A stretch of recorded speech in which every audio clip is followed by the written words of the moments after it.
I think at this stage we need to talk about the JaQuori McLaughlin look at the Illawarra Hawks right now.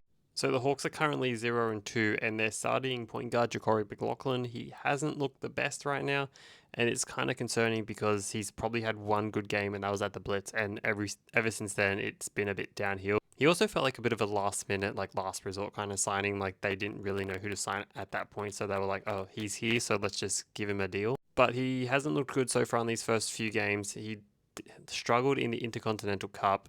Other than that one Blitz game, it's been a bit of a concerning look. I don't think he'd be like as much of a concern if Will Hickey was still here and he had like Will Hickey was starting. You had McLaughlin coming off the bench and it might have looked a bit better. But at this stage, him starting has pretty much outlined a lot of his weaknesses.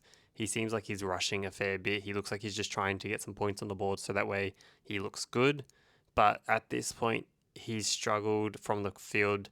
His assists look good because he's got JaVale McGee he just has to pass the ball to. But it does feel like a bit of an awkward fit. I do think he would look a lot better coming off the bench, but at this point, he looks like he's struggling to be like an NBL kind of player, and it might be time for Illawarra to move on like sooner rather than later and find somebody like after these training camps in the US right now that's happening for the NBA teams because there's probably going to be a bunch of players looking for a job soon. I do want to see him succeed in the league, but I don't think it is as a starting point guard. I think he could fill in as like a backup kind of role, but that I think that would be where he would fit.